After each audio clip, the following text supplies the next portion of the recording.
पिंपरी चिंचवड महानगरपालिकेच्या निवडणुकीसाठी आरक्षणाच्या सोडती जाहीर झाल्या। अर्थातच त्यानंतर इच्छुक उमेदवार प्रचारालाही लागले होते। मात्र अचानक एक धक्कादायक माहिती समोर आली की या शहरातली जी 2 प्रभाग आहेत त्यांची आरक्षणं बदलल्या गेली आहेत। ही सगळ्यात धक्कादायक बाब आहे की एकदा जर आरक्षण जाहीर करण्यात आली आणि त्याचं नोटिफिकेशन निघालं त्यानंतर हा सगळा प्रकार समोर आल्यानंतर जे इच्छुक उमेदवार आहेत त्यांना धक्का बसलाय। प्रभाग क्रमांक 30 मधले हे सगळे इच्छुक उमेदवार आहेत। नेमकं काय झालं, काय घडलं आणि निवडणूक विभागाच्या अधिकाऱ्यांनी काय उत्तरे दिली त्यांच्याकडनं जाणून घेऊया। कसं हे सगळं लक्षात आलं आणि जेव्हा तुम्ही या संदर्भात विचारायला गेले त्यावेळेस काय उत्तर आली? खरं तर ह्या सगळ्या भूमिकेमध्ये नोटिफिकेशन निघाल्यानंतर आणि आजच्या ज्या घडलेल्या माहिती झाल्यानंतर अत्यंत आम्ही खरं आनंदित होतो। पण हे घडल्यानंतर मी अत्यंत उदास झालो आणि माननीय आम्ही तिघं-चौघंजणं धावपळ करत निवडणूक आयोगाच्या कार्यालयात गेलो। कार्यालयात गेल्यानंतर त्यांना आम्ही फोन लावला। फोन लावल्यानंतर त्यांनी आम्ही बाहेर आहे, आम्ही कुठं आहे, यायला उशीर होईल। त्यांना आम्ही एकच सांगितलं, तुम्ही जोपर्यंत येत नाही तोपर्यंत आम्ही इथून जाणार नाही। आणि तिथून आल्यानंतरही यांचे ओढेओढीचे प्रश्न झाले। आम्हाला वरतूनच आदेश आला, आम्ही त्याची अंमलबजावणी केली। अंमलबजावणी कशाबद्दल केली तुम्ही? मुळात काय घडलं, काय म्हणजे आरक्षण बदलल्या गेली, काय घडलं नेमकं? ओबीसी पुरुष जो होता त्याचं महिला ओबीसी केलं आणि ओपन महिला होता त्याचा ओपन पुरुष केलं। मुळात इतकं वर्ष आम्ही काम करतोय, 28 वर्ष आले मी भारतीय जनता पक्षाच्या वतीने काम करतोय साहेब। आणि हे काम करत असताना माझ्यासारख्या कार्यकर्त्यालाच कुठेतरी ओबीसी पुरुष लढण्याची संधी आली होती आणि ही संधी आल्यानंतर आज कुठेतरी माझं आरक्षण जर बदललं गेलं, माझी मानसिकता म्हणजे सकाळपासून खरंच बोलण्यासारखी नाही झाली। माझ्याकडे अनेक जणांचे फोन आले, अरे हा कसं काय बदल झाला? अत्यंत माझं मन दुखवलं गेलं आणि मी लगेच मनोजजी वाखारे असतील, अखिलजी विषय आम आदमी पक्षाचे असतील ह्यांची चर्चा केली आणि धावपळीत तिथपर्यंत गेलो।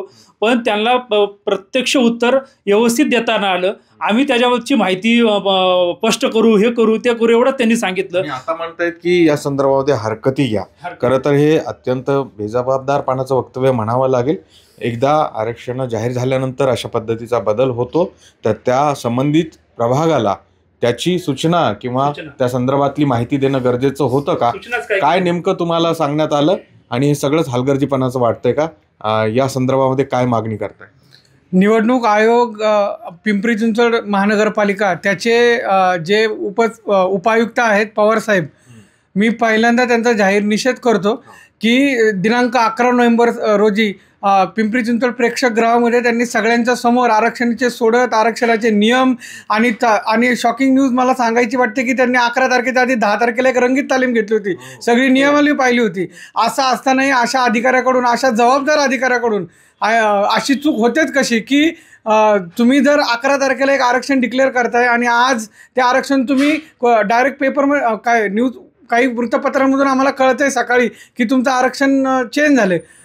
ते शॉकिंग वाटलं। आम्ही तिथं, तुम्ही म्हणता की केवळ 30 मध्येच नाही, प्रभाग क्रमांक 30 मध्येच नाही तर आणखी एका प्रभागात असं झालं, तिकडे काय झालं? प्रभाग क्रमांक 19चे आम्हाला सहकारी कोण भेटले नाही, पण प्रभाग क्रमांक 30 मला वाटतं याच्या बाबतीत त्यांना काही गुप्तता ठेवायची होती का काय असा आमचा सरळ आरोप आहे। सगळ्यात महत्त्वाचं याच्यामध्ये मोठं अर्थकारण दडलंय का काय, हा माझ्यासारखा सर्वसामान्य परिवारातून येणाऱ्या कुटुंबातील माणसाला एक मोठी शंका आहे।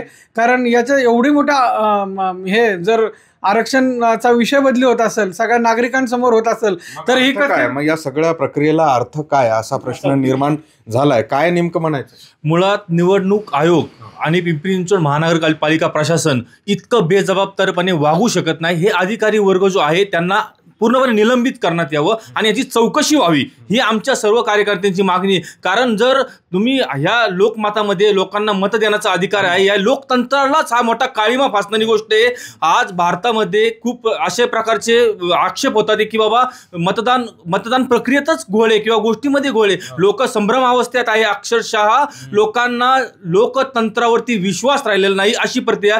हे सर्व प्रशासन याला जबाबदार आहे। आमची मूळ मागणी आहे की राज्य निवडणूक आयोग तसेच हे सर्व प्रशासन यांना पूर्ण या चौकशी व्हावी आणि यांच्यावरती कठोर कारवाई व्हावी आमची नागरिकांची तसेच सर्व इथं सर्व आता पक्ष काय अपेक्षित आहे की हे आरक्षण होतं तसं ठेवायचंय का मग त्यांच्याकडे आमची मूळ मागणी ही आहे की आम्हाला जे आरक्षण आहे हे आरक्षण आहे असं ठेवावं, म्हणजे हे नियमात झालेलं आरक्षण आहे. Number 1 point. नंबर 1 मुद्दा हा पूर्ण नियमात त्यांनी नियमावली सांगून याचं पूर्ण लाईव्ह टेलिकास्ट करून या सर्व पिंपरी चिंचवड महानगरपालिकेच्या नागरिकांना फसवण्याचं काम तुम्ही करू नका, कारण हे सर्व तुम्ही नियमाची पायमल्ली करू शकत नाही. तुम्ही नियमात राहून हे सर्व केलेलं आहे. हे आरक्षण आहे असं राहावं आणि जर हे नसेल तर एक मोठं जन आंदोलन याच्या मागे जाईल आणि हा खूप महाराष्ट्रासाठी हा खूप काळीमा फासणारी गोष्ट आहे. सगळं जन लोक जागी होतील आणि त्याच्यानंतर मग आता जर असं झालं नाही तर मग तुमची भूमिका काय असणार आहे? तुम्ही कशी तयारी करत होता आणि काय ते या अशा बदलामुळे काय फटका बसलाय तुम्हाला? आम्ही सर्वेमध्ये जाऊन सगळ्या वार्डात जाऊन सगळं, कारण आम्ही आमचा प्रचार वगैरे करत होतो. सगळीकडे प्रचार चालू असताना आमची कामं चालू असताना अचानक असं कळाल्यानंतर आम्हाला धक्का बसला आहे. मग आम्ही हे सहन करत नाही. जसं आरक्षण होतं आमचं तसंच राहिलं पाहिजे, असंही नाही आम्ही आंदोलन करू. त्यामुळे आता आंदोलनाशिवाय पर्याय नाही आहे.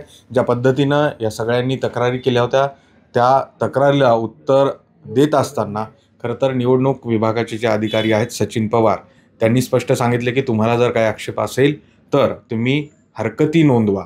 मात्र असे आरक्षणातले बदल करत असताना या सगळ्यांचा अधिकार होता, इच्छुकांचा किंवा नागरिकांचा, की या ठिकाणी हे बदल पुन्हा एकदा केले जाणार आहेत आणि त्या संदर्भामध्ये यांना कळवणं गरजेचं होतं.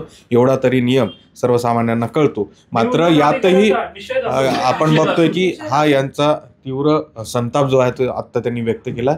अर्थातच या संदर्भामध्ये निवडणूक आयोग आणि संबंधित अधिकाऱ्यांना स्पष्टीकरण द्यावं लागणार आहे. सुरेश पाटील, रवींद्र बाबा, न्यूज 18 लोकमत, पिंपरी चिंचवड.